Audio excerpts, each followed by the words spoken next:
Full house. Anybody online this morning? Okay. Commissioner Dobson is online. Let's begin the meeting today and sign it with the Pledge of Allegiance. I pledge allegiance to the flag of the United States of America and to the republic for which it stands, one nation, under God, indivisible, with liberty and justice for all. Thanks. You may be seated.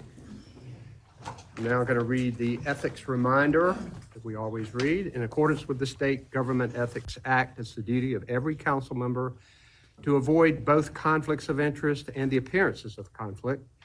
If any council member has any known conflict of interest or is aware of facts that might create the appearance of such a conflict with respect to any matters coming before the council today, please identify the conflict or the facts that might create the appearance of a conflict to ensure that any inappropriate participation in that matter may be avoided.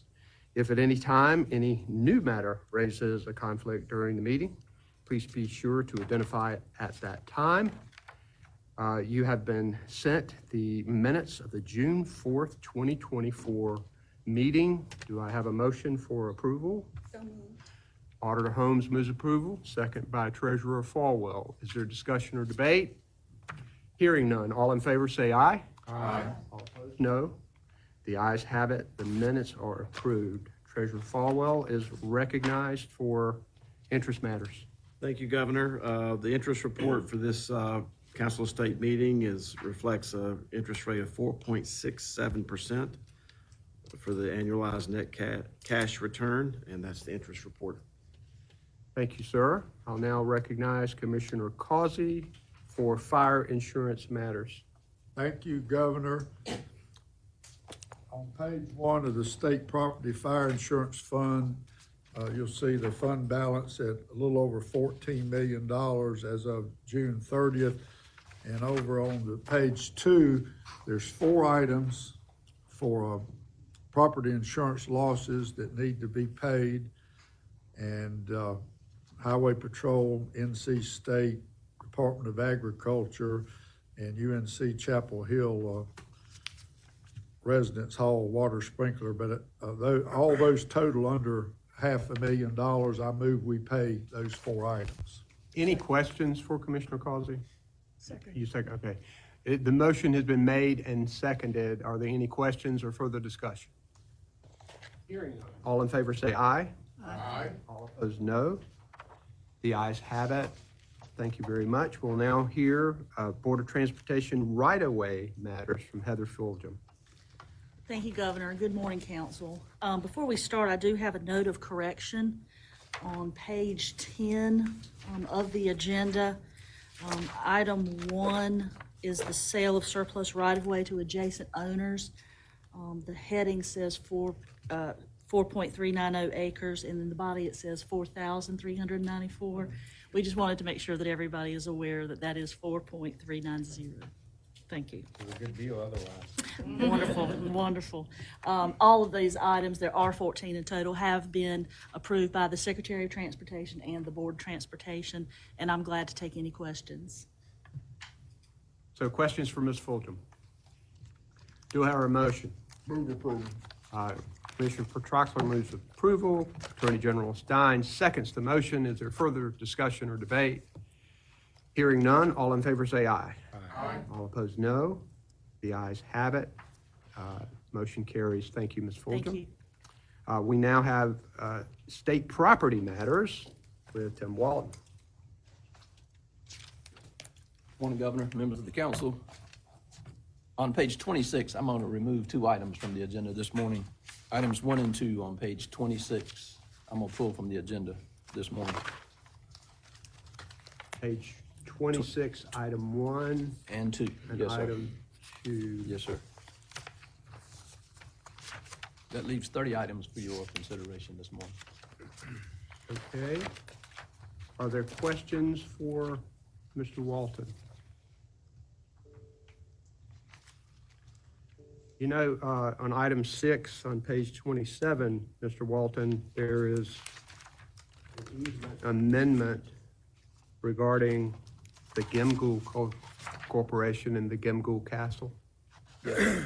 legal counsel aware of all of the legends regarding Gimgle Castle? And my question would be, is this easement only for the living? I don't know the answer to that, because it's the first time in 4 years.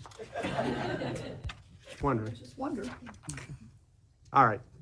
Further questions, serious questions from Mr. Wall? Do I have a motion? Moved. So moved. Second. Commissioner Crosby moves approval. Auditor Holmes seconds the motion. Further discussion or debate? Hearing none. All in favor say aye. Aye. All opposed, no. The ayes have it. Thank you, Mr. Walton. Thank you, Governor. You get a curveball from me at one point, right? All right, State Ports Authority matters. Stephanie Ayers.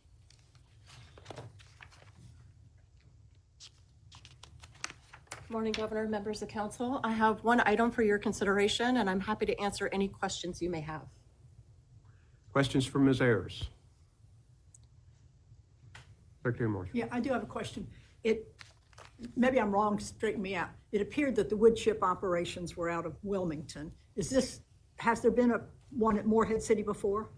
There has been in the past. This particular customer has a wood chip operation in Wilmington. They plan to continue that operation, but they want to expand operations into Morehead City. Okay. Yes, ma'am. Further questions? Do I have a motion? Move approval. Commissioner Troxler moves approval. Is there a second to the motion? Second. Second by Secretary of State Marshall. Further discussion or debate? Hearing none, all in favor say aye. Aye. No. The ayes have it. The motion is approved. Thanks very much. Thank you. We now have Dr. Amanda Lee we have Heather Horton for the Wanchese Industrial Park matters. Horton? Good morning, Heather Horton here with Department of Commerce on behalf of the Wanchese Marine Park, putting forward a lease for building and land. This lease was approved by the Marine Park Authority on June 5th, 2024. Any questions? Questions for Ms. Horton? Do I have a motion? So moved. Crosby moves approval. Superintendent Truitt seconds the motion. Is there further discussion or debate? Hearing none, all in favor say aye. Aye. No. The ayes have it. Motion carries. Thanks very much. We'll now hear from the Bladen Community College matters. Dr. Amanda Lee. Morning, Governor, council members. We have one item for your consideration of some acquisition of property from Bladen County Schools, and I'm happy to answer any questions you may have. Questions for Dr. Lee? Just Do you have a motion? curious, Governor, is this just an old primary school that the school system doesn't need anymore, but the community college can make use of? That's exactly what it is. Yes, sir. Great. Are these new programs you're going to put there or just expanding programs? The culinary is a new program, the agricultural is an expansion, and then we're also doing some child development incubators at the space and partnering with Smart Start. Great. Further questions? Do we have a motion? So moved. Attorney General moves approval. Secretary of State seconds the motion. Further discussion and debate? Hearing none. All in favor say aye. Aye. No. The ayes have it. The motion carries. Thank you very much, Dr. Lee. All right, we'll start our round table. Secretary of State. Good morning, Governor. Thank you. Before I begin my remarks this morning, I want to introduce our high school student intern who's been with our office for the past few weeks, Sasha Aurora. He is a rising junior at Cary Academy and has a strong interest in business, and we're trying to convince him Secretary of State business is the business. But anyway, Governor, you've heard me bring to you report after report of tremendous new business creation numbers over the past several years. My office has been helping entrepreneurs create between 650 and 700 new businesses each day that our doors have been open since 2021. This morning, I am announcing some important news as a result of research conducted in a first-of-its-kind collaboration between the Secretary of State's office and Fayetteville State University faculty. Tens of thousands of jobs will be created with even a small increase in the rate of North Carolina businesses reaching self-sufficiency. These new jobs would add an estimated $1.5 to $2 billion to North Carolina's economy each year. North Carolina's economy is one of the strongest in the United States, but not everyone is sharing in that success. Our historical data shows we have a small window of time to help new business creators. So it's crucial we take steps early on to help ensure that they're connected to the business resources, giving them the best opportunities for success.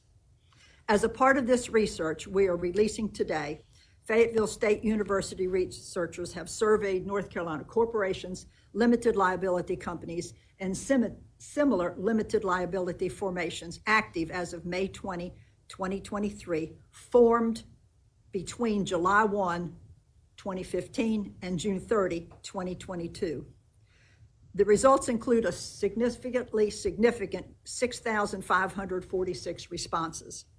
According to the research, most companies claim self-sufficiency when they generate revenues of $50,000 or more. Below $50,000 in revenue, most entrepreneurs do not work full-time in the business. As a part of the survey, 37% of businesses identified as self-sufficient, while 45% identified as aspirational, meaning they do not yet meet the self-sufficient threshold, but expect to do so. Businesses not yet self-sufficient, but identified as aspirational, employ an average of 2.66 employees. The report concludes that adopting policies and initiatives to help just 5% of aspirational businesses become self-sufficient will create 24,550 new jobs. And as I previously stated, have a $1.5 to $2 billion economic impact. Our historical data shows us that while we outpace the national average for business survivability, we still have about 25% of businesses that cease in 3 years, and that goes to 50% within 7 years. Now, the national average for 3 years is 33%, and 7 years is 53%. So we're below that, but we still have just a short window of time to help. As a part of this survey, entrepreneurs reported access to capital, current economic conditions, taxes, and ability to locate and access services as the greatest challenges to self-sufficiency. The study has 3 main recommendations. Number 1, investing in entrepreneurial support organizations and educational programs that can help and promote credit readiness services. The survey shows that it may not be a lack of funding resources, but primarily insufficient credit readiness. Number 2, strengthen referral networks to community development financial institutions, or CDFIs, who frequently accept higher risk. And number 3, entrepreneurs would benefit from a comprehensive online searchable directory where they can identify existing resources such as training, mentoring, networking, and financing with a single, easy navigation location, along with the enhanced promotional and outreach resources to make it well known in the entrepreneurial networks. The Secretary of State's office is one of the first stops new businesses make in their entrepreneurial journey. This office is uniquely positioned to help our entrepreneurs make the important connections that will increase their chances to success. Now, we've already begun working on number 3 for more than a year. We call it our Rural Rise NC initiative. RISE stands for Resources for Innovators, Startups, and Entrepreneurs.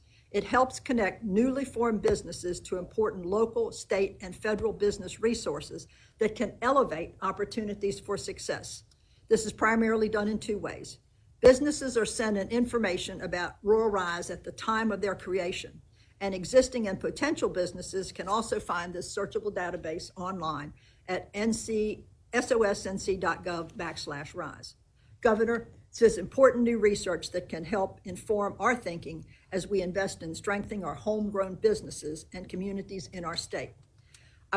This would not have been possible with the help of your Office of Strategic Partnerships, which helps develop, launch, and enhance partnerships between state government and North Carolina's research and philanthropic sectors. Thank you so very much. We are just very excited about this, and the documentation of this will be posted online a little bit later this morning for anybody that wants to dig deeper into it. We're excited about this. We think this is going to make national news because the fact that we were surveying ourselves before made national news, and certainly having the academic approach is only going to enhance that and help elevate the condition of North Carolina and the notice of North Carolina in the business world. Thank you for your work, Madam Secretary of State. It's hard to succeed in business when you start out, and there are a lot of barriers that people face, and this work can help overcome those barriers. I mean, we're already doing pretty well, but we can want do to better. be, we want to be absolutely the best. So thanks for that. Yes. Commissioner Troxler.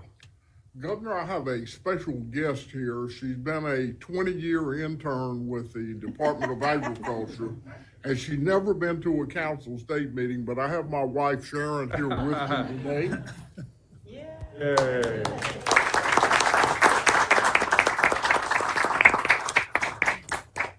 We are locked in on disaster preparedness. Of course, the weather is on everybody's mind, and our emergency management division is making preparations for anything to do with animals or farmers, and we appreciate the transportation waiver that will give us a little bit of head start. This storm is different. It's early. Not a lot of harvest has taken place up to this point, so we've got growing crops that the water is going to affect, and up to 15 inches over 3 days is predicted in southeastern North Carolina, but even as far west as my farm in Guilford County and Rockingham County, they're saying that it could be 5+ inches, so it's going to be a big rain event. It looks like some tropical storm force winds, but not the type of winds that we have experienced in the past. But it's going to be wet, and there's going to be flooding. There's no question. So we stand prepared. And on top of that, the Mountain State Fair is closing in on 4 weeks away. So we're in full preparation for the Mountain State Fair. And the State Fair is only 9 weeks away, so a lot of work to do, and we'll be ready, and if we're not, you'll never know the difference. We appreciate working with your office on storm preparedness. DOT is getting ready. I appreciate the Council of States concurrence with the order on declaration of emergency to provide for transportation waivers so that particularly farmers and business people can get things moved around. Utility companies can get things moved around without having to worry about complying with weight and size restrictions.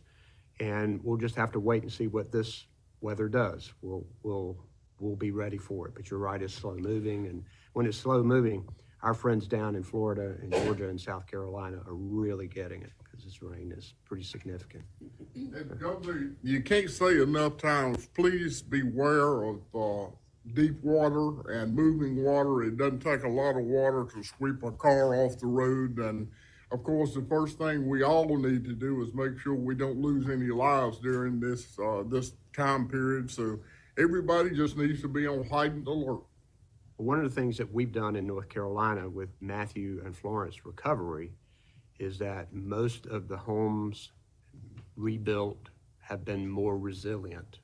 That requires a little more investment. It takes a little longer, but when you're elevating homes, when you have a storm coming like this, you're glad that you've made those investments for resilience. So, Treasurer Falwell. Thank you, Governor. Sharon, as a 20-year intern, you might be vested in the pension plan, so you should ask your husband about that a little bit. I'm sure you're vested already. Several things, Governor. Number one, regarding the state pension plan, we're required by statute to provide a stress test. Any of you who look at this stress test need to think about it in the same ways that a doctor would stress test you when they're checking your heart. It's an indication of what could happen, not what is happening. The stress test for the first time shows that the pension plan has a 75% chance of hitting its assumed rate of return over the next 20-year time horizon.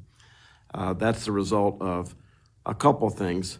One is that we've lowered the assumed rate of return so that we're less optimistic, and when you're less optimistic, that means more money has to go into the plan. And so that stress test is out there for any of you who would like to see it.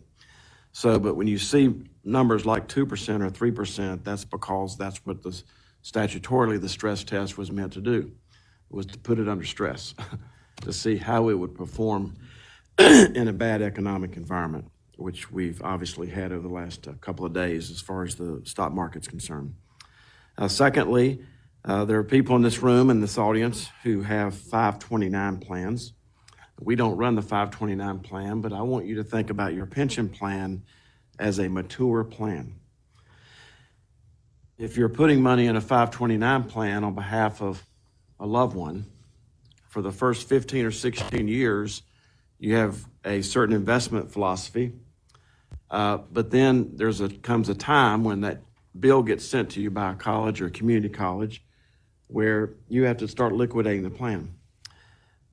Our pension plan, your pension plan, is a mature plan. That's not an emotional statement, it's a mathematical statement. I say this slowly so that I make sure I say it clearly. There are less people paying into this pension plan than are not. Now, most of us have experienced this during Social Security. When I was born, we probably had 800 people paying in the Social Security system for every one person drawing. Today, it's 2 to 1.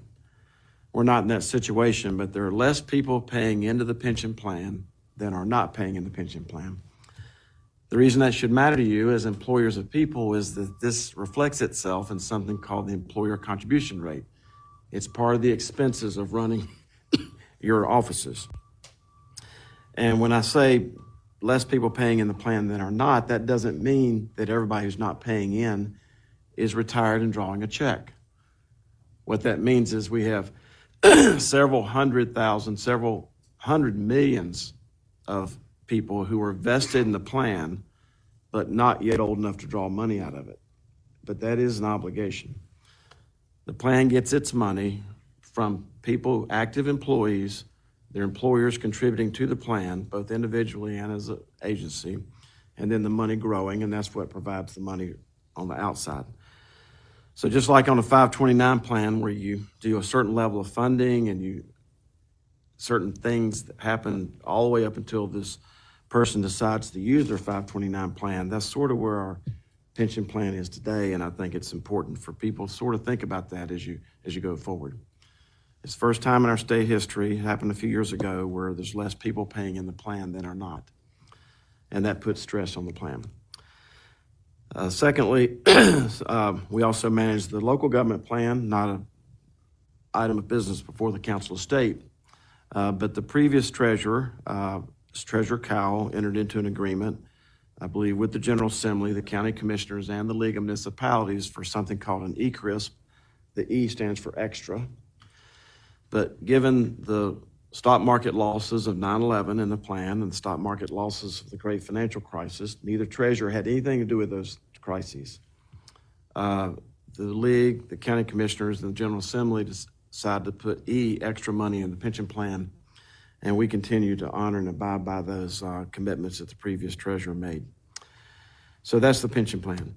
On the state health plan, you've read and heard the state health plan itself is under stress. If you want to know how we got there, I won't bore you with that today. And the fact that we continue to find higher costs for health care. It's the only thing in this state that people consume. They don't consume it, it consumes them. There's not a person in this room, no matter how smart you are or what your experience is, there's not a person in this room who knows what they got and what they paid for health care, even after they've consumed it. And that's a problem. Governor, I appreciate your recent attention on the medical debt situation, but there's another answer out there. The answer is for the hospitals of this state specifically to start abiding by President Biden and President Trump's executive orders and telling people what things cost. Number one. Number two, these corporations who disguise themselves as nonprofits, who have billions of dollars in the bank, they have a responsibility to match the charity care that they're supposed to be providing with the billions of dollars of local, state, and federal tax benefit that they receive. My point of saying that is on our website, there's a report that shows there's hundreds of millions of dollars of medical debt in this state where people should have never gotten a bill to start with if the hospitals had been doing their job of matching the charity care with the tax benefit that they receive. And the blame for this goes to everyone. It goes to the Internal Revenue Service. They have an obligation. It goes to the Department of Revenue. It probably goes to the local systems. They have a responsibility to make sure that's the reason the charity care was set up and the tax-free status was set up to start with, so that there was a matching going on. And thirdly, any attention to this issue is great, but the fact is, as based on what I just said, there are people who got medical bills that you're dealing with medical debt that should have never gotten a bill to start with if the hospitals had done their job of matching charity care with that. Lastly, on the state health plan, we sent a letter to Washington, D.C. governor that I'd like for you to look at. It's dealing with this issue of what I consider to be price gouging on weight loss drugs. Now, I say that because it's estimated that these weight loss drugs, which I don't consume this, but I carry a vial of it around with me typically, cost less than $75 to produce. The retail price of these weight loss drugs can be as high as $1,300 per month in North Carolina. The people in Denmark, the home country of one of the major manufacturers of this weight loss drug, pay a little less than $250 for this drug. They're very upset about paying $250. Think about those that teach, protect, and serve who are having to pay $1,300 a month. This letter that I'd like for you to consider signing on to, Governor, is to the federal government, and it's an attempt to start an open communication with these major drug manufacturers to release the compounding of this so that this drug could be provided generically, especially the state health plans across this country who are all under siege because of this pricing. And some organizations are going much further than that, and that is to release the formulary. I'm not the sophisticate on this topic other than to say that as soon as these weight loss drugs can get to generic form, the quicker that can happen, the quicker that this drug, which we've never questioned whether it works or not, the quicker this drug can be offered to those that teach, protect, and serve at a reasonable price. And lastly, Governor, as many of us wind down our tenure here on the Council of State, we're all in Olympic mode these days. And just a few hundred yards from here is where Coach Jim Valvano is buried. And those of you who have walked the Oakwood Cemetery know that it literally says on his headstone, every day you're supposed to laugh a little, cry a little, and think a little. And we've all done that with the Olympics of the last few weeks. I've often told people who are trying to set goals, don't stick your tongue out at the finish line. Well, the fastest man in the world almost just stuck his tongue out at the finish line to be the fastest man in the world and win the 100, well, in my world is 100-yard dash, but I guess it's something different now. But my point is that there's been so many great examples during this Olympic process that I think has brought people together, comebacks that are unimaginable. But the thing that really strikes me, a couple of things, Governor, is when the announcers break down, when their voice breaks. I mean, these announcers are into this. They do this all the time. When they see a performance by someone who overcomes incredible odds and adversity, and when the announcer voice break, even for a bronze medal person, it's unbelievable. And lastly, Tim Boyum did an interview with a Christmas tree farmer that many of you remember, Tommy Burleson from Western North Carolina. And even 50 years later, after what he experienced when he was part of the Olympics, and we had the massacre at the Olympics, and he just broke down in uncontrollable tears. My reason for saying that is that during this time, we're all laughing a little, crying a little, and thinking a little during this Olympic process. And I wanted to call out just two basic groups at the Treasurer's Office that keep us in the check delivery business. I went through the pension plan a few moments ago, but Your pension plan combined is paying out $7 billion a year in gross benefits. $7 billion. State budget's 30. That's in gross benefits for local and state employees. And two groups that I want to call out who are our Olympians, and you have these in your offices also. They don't get medals. Number one is our imaging team.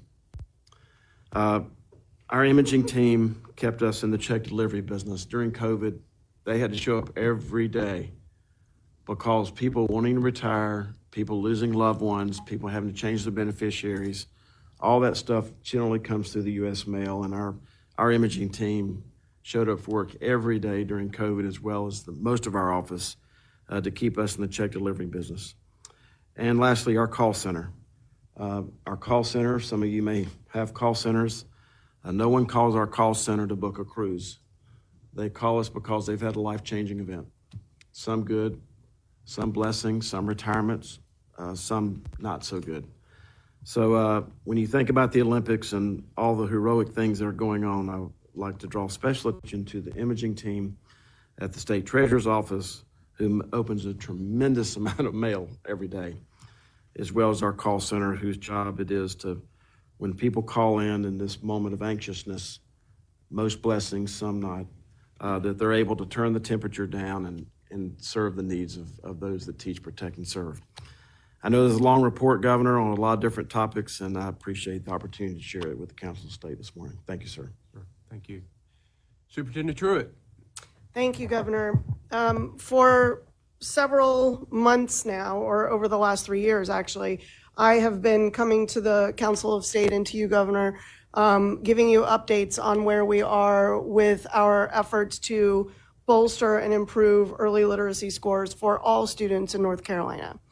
And this begins with the April 2021 passage of the Excellent Public Schools Act, which of course rewrote our previous third grade literacy legislation, which was called Read to Achieve.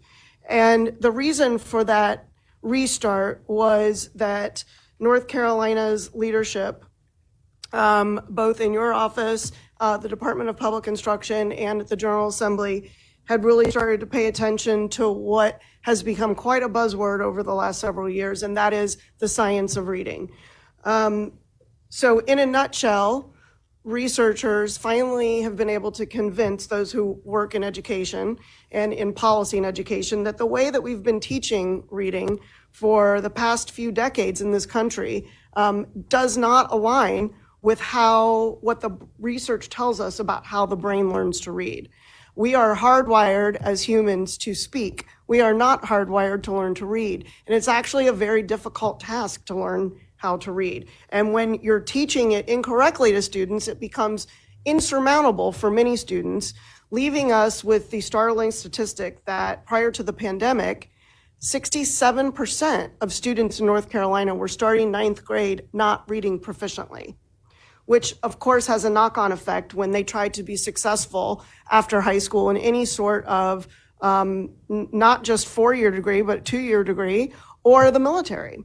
And so consequently, 49% of North Carolinians do not have training and education beyond high school. So again, this goes all the way back to teaching children how to read, not just by third grade, but actually prior to third grade. And so the Excellent Public Schools Act mandated that the department seek a single vendor partner to provide the assessments for our kindergarten through third graders 3 times a year to let us know whether or not our students are on track to read by third grade. That vendor's product is called Dibbles 8, and it is given 3 times a year to our students. And concurrently, in August of 2021, all pre-K through 5th grade teachers, due to the Excellent Public Schools Act and at the expense of the state as well as federal COVID relief dollars, had engaged in an 18-month incredibly rigorous professional development called LETTERS that is grounded in the science of reading. So in essence, a phonics-based approach to early literacy instruction. And 3 times a year, I have come to this group and told you that our students' gains are outpacing the rest of the nation. And that report is no different this time. So for 3 years in a row, our students at the end of the year, their growth has outpaced the rest of the nation. At every grade level, a higher percentage of North Carolina students measured on track than the rest of the nation. And this is an over 2 million student sample. This assessment is given maybe not statewide in all 50 states, but certainly to at least some students in all 50 states. So including North Carolina, we assess about 468,000 kindergarten through third graders 3 times a year. So over 2.5 million students are taking this assessment. So what's interesting at this point is that in June, all of our 44,000 pre-K through 5th grade teachers finished taking this assessment. We had broken them down into 3 cohorts. And so as of June, 44,000 teachers have completed LETRS training, which means that this fall, our kindergartners will be coming to school for the first time having a teacher who absolutely has completed their LETRS training. And so not only have our students outperformed the rest of the nation, but also all of our student subgroups are outperforming the rest of the nation. And to be specific, our African American students have seen a 16 percentage point growth from the beginning of the year to the end of the year on this assessment. Our Hispanic students have seen a 17 percentage point growth, and our American Indian students have seen a 21 percentage point growth from beginning of year to end of year. So we are not going to be able to close those achievement gaps that have been so persistent for decades, not just in North Carolina, but in the country, without seeing these kinds of gains. So we're incredibly proud of not just our students, but our teachers who've worked so hard to do this. And I will remind you all that as we await the release of our 3rd grade end of grade tests, that last year, 3rd grade was one of 2 subjects, the other being English 2, which is taken in high school, one of 2 subjects that is tested subjects that saw gains that put us above pre-pandemic levels. Only 3rd grade in English 2 can say that they have gone back up above the declines that we saw coming out of the pandemic on our state standardized test scores. So this is very good news for our teachers and our students and their families. And we look forward to seeing how our students have performed beyond 3rd grade. Thank you, Governor. Thank you, Superintendent Truitt. There are great things happening in our public schools, and I have participated in classes on the science of reading, sat on the floor of elementary schools. I've looked at the data. I am sold on the effectiveness of the science of reading. This is something that we all came together to do in a bipartisan way. I think we all agree this is the way to go. I think now the challenge is to make the real investment in the teachers and the teacher assistants to make sure that we keep them, that they are well-trained, that we attract new teachers to the classroom because there are many challenges ahead. But I'm grateful for that federal money that came down that helped us do this, but now that's gone away. So now we as a state need to step up and make the investments in this. So I appreciate the good work that everybody has done collaboratively on the science of reading, for sure. Thanks. Yeah, well, thank you, Governor. And fortunately, the Excellent Public Schools Act provides for that sustainability. And I'm hoping that as my time in office comes to an end, that someone is there to make sure that our colleges of education are doing the right thing with continuing to make sure that our pre-service teachers are being taught the correct way to teach children how to read. Thank you. Thank you. Commissioner Causey. Thank you, Governor. I want to thank you again. It's been stated before for issuing the state of emergency ahead of Tropical Storm Debbie. I know there's a lot of concern, especially in the southeastern counties, about the potential for heavy rainfall. We still have areas of the state that need rain, and we have other areas that have already received too much rain. So maybe Hurricane Debbie will balance it out and give us exactly what we need. But we have been doing everything we can at the Department of Insurance to educate the public on what to do before, during, and after a storm. Yesterday, I was down east. I met with Sheriff Pierce in Wayne County, and he told me he had already activated his dive teams, and they were just, like every other county, very, very concerned about the forecast and hoping for the best. But this is something that General Stein probably already knows, and some other folks, but I just asked the sheriff, what is your greatest issue that you're dealing with right now? And his answer was drug overdoses.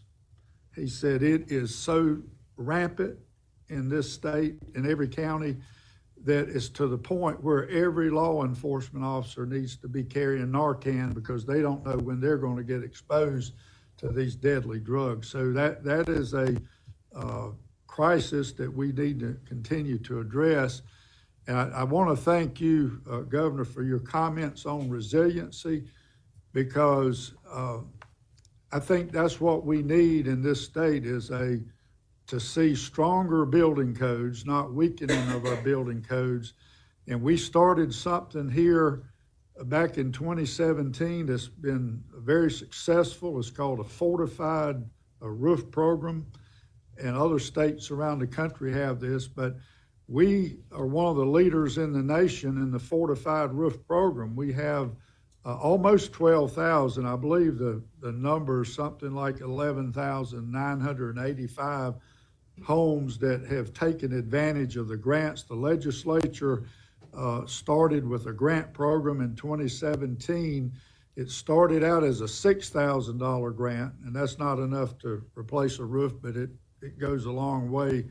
And they've increased that to $10,000, and we're trying to get that grant fund amount up.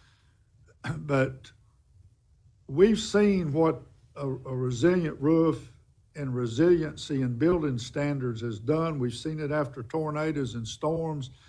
And I've been saying, if you want to look at a model, the state of Alabama, their legislature a number of years ago incorporated into their state building code a requirement for all new homes in the coastal counties to be built to these higher resiliency standards. And as a result, you can look at homeowners insurance rates, and they have benefited in Alabama by getting some of the lowest coastal insurance rates. So as a state, if we're going to address the rising homeowners insurance rates, things like this, we need to encourage all our builders and the legislature to continue to look at ways to make housing more resilient. And I will say, I've taken tours of we do a lot of manufactured building here in North Carolina, and those are some of the strongest, some of those modular homes that are built today in our factories with 2x6s and strengthened trusses are some of the most resilient housing I've seen. There's some that can withstand 160-mile-an-hour winds. So that's just something we need to continue to look at for the safety as well as the insurance aspect. So thank you, Governor. Thank you for your work on that. It's too bad our legislature has decided to go backward on building code, putting a quick buck above long-term savings for consumers and safer buildings. So we'll all keep working on that. Thank you. Attorney General Stein. Thank you, Governor.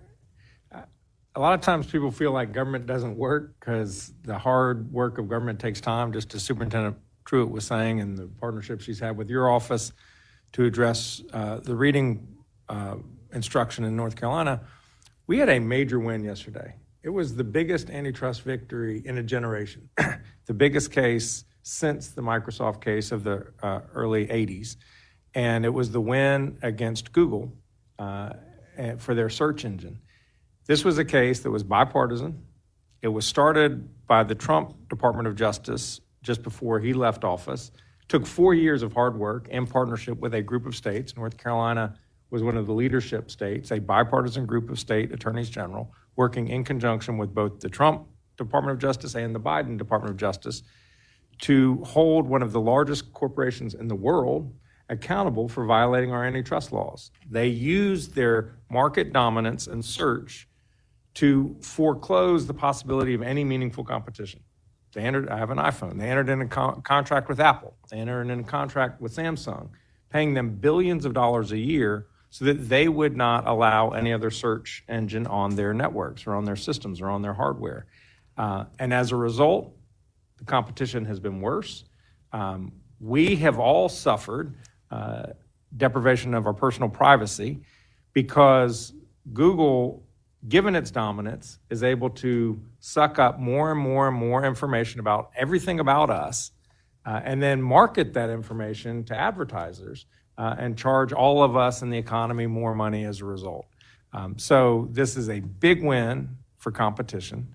That means that other search engines will have an opportunity to thrive. This is a big win for consumers in terms of the quality of the products we get to use, the amount of personal privacy we can protect, and the costs that we incur in our daily engagement with the economy. And I want to give a shout out to one of my lawyers, Kunal Chokshi. He was at the trial. He cross-examined witnesses. We were an integral part of this bipartisan federal-state partnership and that's what it takes. When you're going after some of the biggest corporations in the world, you need to be able to work together, lock arms, and that's something that we did. This took 4 years. Good things don't happen immediately, but if you are persistent and you are focused on what the ultimate goal is, government can work and make a difference in people's lives. Antitrust cases are incredibly complex, so congratulations on that pro-consumer result. Commissioner Dobson, you still on the line with us?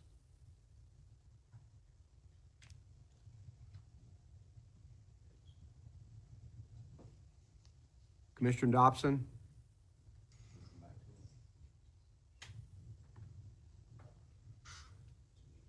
Okay, I'll go to Auditor Holmes, see if he comes back.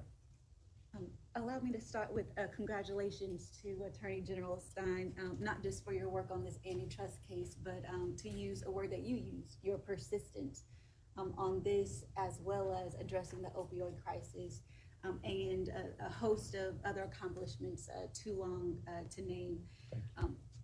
Governor Cooper, I would like to echo the thank yous and the appreciation regarding the executive order.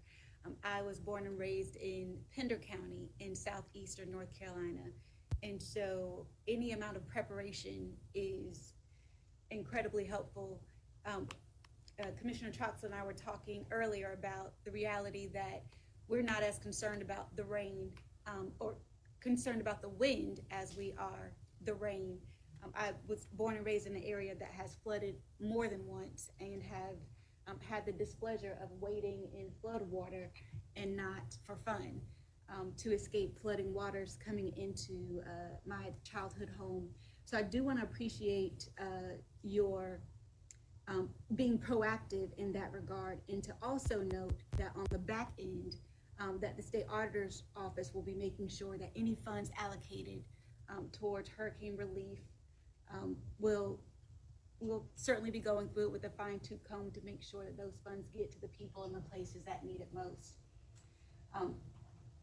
I will note that it is almost back to school time, and while we will not be meeting with our K-12 internal auditors, we plan to work very closely with the internal auditors of the entire UNC system and being more proactive in terms of addressing concerns, whether it's information systems or regarding our financial audits. I am certain that many folks are more excited to see the secretary on their campus than they are to see the office of the state auditor. But nonetheless, we are working on those relationships and making clear that we want to work collaboratively with the UNC system.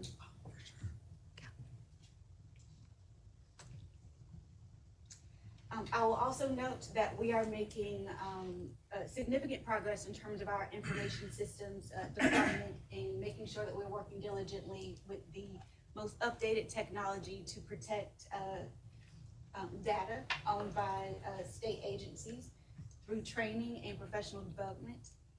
Also, I will note that we are a bit slower this particular week than others because most of my leadership team is out of the office due to COVID. And so I would encourage folks to just be on alert that COVID is still in existence and that people are still very much falling ill because of it. I will close by noting my excitement to learn about the Smart Start partnership that we heard about earlier. As a former member of the Wake County Board of Smart Start, I can appreciate the significance that early childhood development plays in the success of our students. And also before all the UNC degrees, there was Head Start in our good old fashioned Pender County Public Schools. So that's my report, Governor. Thank you, Auditor Holmes. Budget Director Walker, you got anything for everybody here? I do not, sir, but I do believe Commissioner Dobson is ready to speak. Oh, he is. Oh, Commissioner Dobson, sorry. Thank you, Governor. Real quick, I just want to say I apologize that I'm not there today. I'm on my way to a safety award banquet with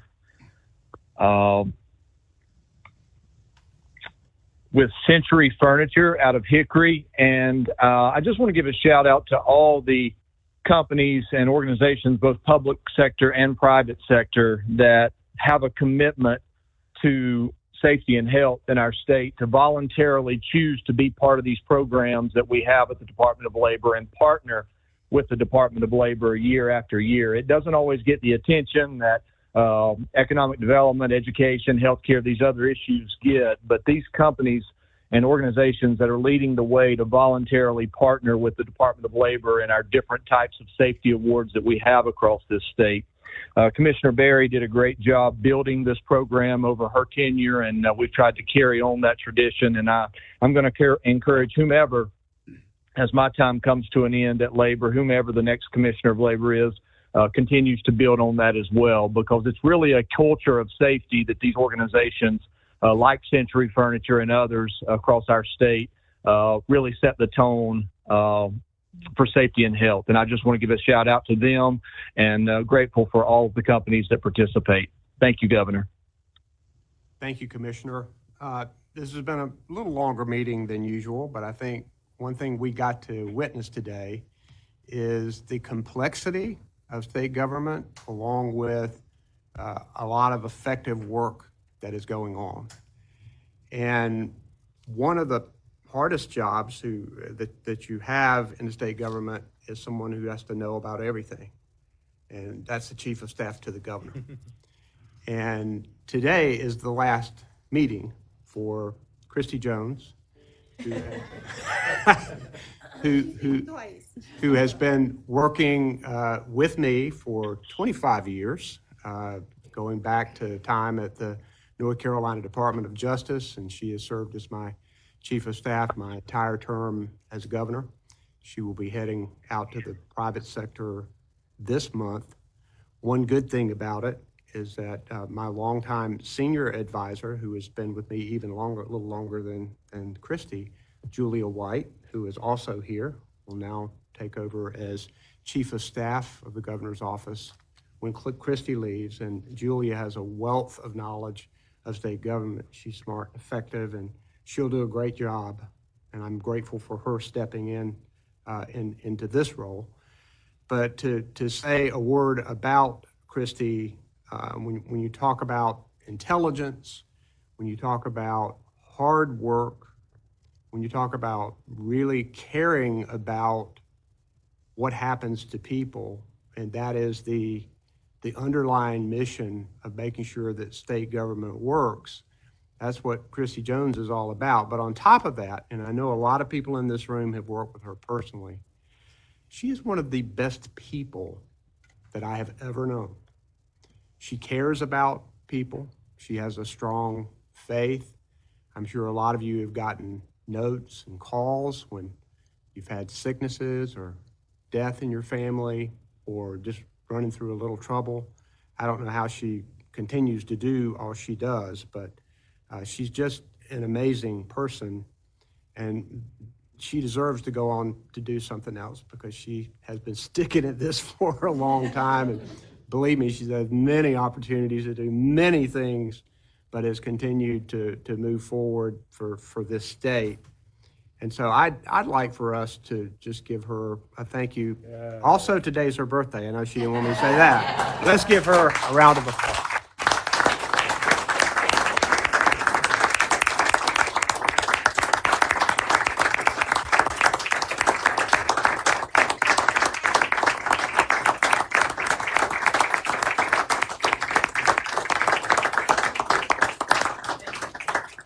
Governor, since this will never happen again, let's sing her happy birthday. Happy birthday to you. Happy birthday to you. Happy birthday, dear Christy. Happy birthday to you. Governor, the state employees choir has nothing to fear. I think we would all be rejects, wouldn't we? All right. If there's no further business, we are adjourned. Thank you, guys.